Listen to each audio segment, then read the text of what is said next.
നമ്മളെ അന്ന് നല്ല ടെൻഷൻ ഉണ്ടായിരുന്നു. ഫസ്റ്റ് ദിവസമാണ് എങ്ങനെയുള്ള കാര്യങ്ങൾ അങ്ങോട്ടേക്ക് എന്നുള്ളൊരു ടെൻഷൻ ഉണ്ടായിരുന്നു. ഇവിടുന്ന് സാറ് ഗേറ്റ് ആ ഒരു സ്ഥലത്തെത്തിയ സമയത്ത് നമ്മൾ ഒരു ഫാമിലി സ്റ്റേ ആക്കാൻ വേണ്ടിയിട്ട് അവിടെ ടെന്റ് അടിച്ചിട്ട് അവിടെ താമസിച്ച്. പിന്നെ അവിടുന്ന് പിറ്റേന്ന് രാവിലെ അവിടുന്ന് പിന്നെയും രണ്ടാമത്തെ ദിവസം പിന്നെ യാത്ര തിരിച്ച്. രണ്ടാമത്തെ ദിവസം രാത്രിക്ക് കുറച്ചൊന്ന് ബുദ്ധിമുട്ടായിരുന്നു. വെച്ചാൽ നൈറ്റ് ഒരു 2 മണി വരെ ട്രാവൽ ചെയ്തിട്ട് നമ്മൾ ബർക്കയിൽ എത്തിയത്. ഓവർനൈറ്റ് ട്രാവൽ ചെയ്തിട്ടുണ്ടെങ്കിൽ ആ ദിവസമായിരിക്കും ബർക്കയിലെത്തി. പിന്നെ ആ ദിവസം എത്തിയ ദിവസം ഒരു ദിവസം നമ്മൾ അവിടെ റെസ്റ്റ് എടുത്ത്. ഫ്രണ്ട് ഉണ്ട് അവിടെ, ഷിംന, അവളെ വീട്ടിൽ നമ്മൾ താമസിച്ച്.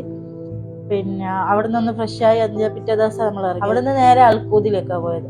മൊബൈല കഴിഞ്ഞ് അൽക്കൂദ് എത്തിയപ്പോഴാണ് നമുക്ക് കുറച്ചൊരു വിഷമം നേരിടേണ്ടി വന്നു. പിന്നെ അൽക്കൂദിൽ നിന്ന് നമ്മൾ ഒരാൾ കോണ്ടാക്ട് ചെയ്തിട്ട് പറഞ്ഞു ഇവിടെ ഒരു ഷോപ്പിംഗ് സെന്ററിൽ വരണം, ചെറിയൊരു പരിപാടിയുണ്ട്, ഒരു സ്വീകരണം പരിപാടിയുണ്ട്, ഇവിടെ വരണം എന്ന് പറഞ്ഞ്.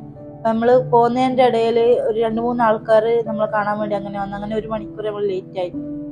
അങ്ങനെ അവിടെ എത്തുമ്പോഴേക്ക് ഏകദേശം 9:30 മണി കഴിഞ്ഞ്, 9:45 ആ ഒരു ടൈമായി. അപ്പൊ അവിടെ പരിപാടി കഴിഞ്ഞ് ആ സമയം ഒരു 11:30 മണിയല്ലായി. ഒരു ടൈം പറഞ്ഞിട്ടില്ല, കാരണം ഞാൻ അവരോട് പറഞ്ഞിട്ടുണ്ട് ഇത്ര ടൈം പറഞ്ഞിട്ട് നമുക്ക് എന്തായാലും എത്താൻ പറ്റില്ല, കാരണം സൈക്കിളും കൊണ്ടാണ് ഞങ്ങൾ വരുന്നത്. അപ്പൊ അത്ര ടൈം പറഞ്ഞിട്ട് നമുക്ക് എത്താൻ പറ്റൂലല്ലോ. പിന്നെ അങ്ങനെ അവിടെ എത്തിയപ്പോ ഇവള് ചെറുതായിട്ടൊന്ന് ഉറങ്ങിപ്പോയി. ആ ഒരു സമയത്ത് ഞാൻ ഇങ്ങനെ ഒരു ഹെൽപ്പ് ചോദിച്ചപ്പോൾ നമുക്കൊരു ചെറിയൊരു ബാഡായിട്ടൊരു നെഗറ്റീവ് ആയിട്ടുള്ള എക്സ്പീരിയൻസ് യാത്രയിൽ എനിക്ക് ഉണ്ടായത് ആ ഒരു സമയത്ത് മാത്രമാണ്. ഷോപ്പിംഗ് സെന്ററിലെ പരിപാടി കഴിഞ്ഞ് ഇറങ്ങിയപ്പോൾ കുറച്ച് ലേറ്റ് ആയി. നമ്മളോട് പറഞ്ഞു എന്തെങ്കിലും വിഷമം ഉണ്ടെങ്കിൽ നിങ്ങൾ കോൺടാക്ട് ചെയ്താൽ മുന്നോട്ടേക്ക് നമുക്ക് അന്ന് നമ്മൾ റുസൈൽ എത്തേണ്ടതാണ്, നമുക്ക് പറ്റുന്നില്ല. ഇവള് ഒന്ന് ചെറുതായിട്ടൊന്ന് ഉറങ്ങി, പിന്നെ ഒന്ന് ക്ഷീണം പിടിച്ച്.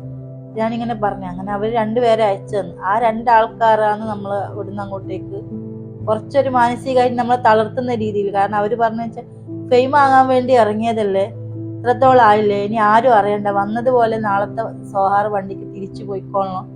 ആ രീതിക്ക് നമ്മൾ അവിടുന്ന് പറഞ്ഞ് ഫുള്ള് നമ്മളെ ടോട്ടൽ മെന്റലി നമ്മളെ ഡൗൺ ആക്കിക്കളഞ്ഞു. അവർ വന്നിട്ട് കുറച്ച് വിദ്യാഭ്യാസ കാര്യങ്ങളെല്ലാം ഉള്ള ആളാണ്, സമൂഹത്തിൽ കുറച്ച് രീതിയിലുള്ള ആൾക്കാർ തന്നെ.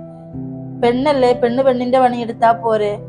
അവിടുന്ന് അത് കേട്ടപ്പോ പിന്നെ എനിക്ക് എങ്ങനെയാലും എൻ്റെ ഈ ഒരു യാത്ര കംപ്ലീറ്റ് ചെയ്യണമെന്നുള്ള ഇതെനിക്കൊരു വാശിയായി. പിന്നെ ഈ പെണ്ണ് ചെറുപ്പം മുതലേ ഈ ഒരു വാക്ക് കേട്ടിട്ട് എന്നെ കൊണ്ടൊന്നും ചെയ്യാൻ പറ്റില്ല, പെണ്ണ് അങ്ങനെ ചെയ്യാൻ പാടില്ല, ഇങ്ങനെ ചെയ്യാൻ പാടില്ല, ആ ഒരു രീതിക്ക് ഒതുങ്ങി നിന്ന് ഈ ഒരു ഇതിൻ്റെ എന്നെ കൊണ്ട് പറ്റുന്ന രീതിക്കാണ് ഞാൻ ഇറങ്ങിയത്.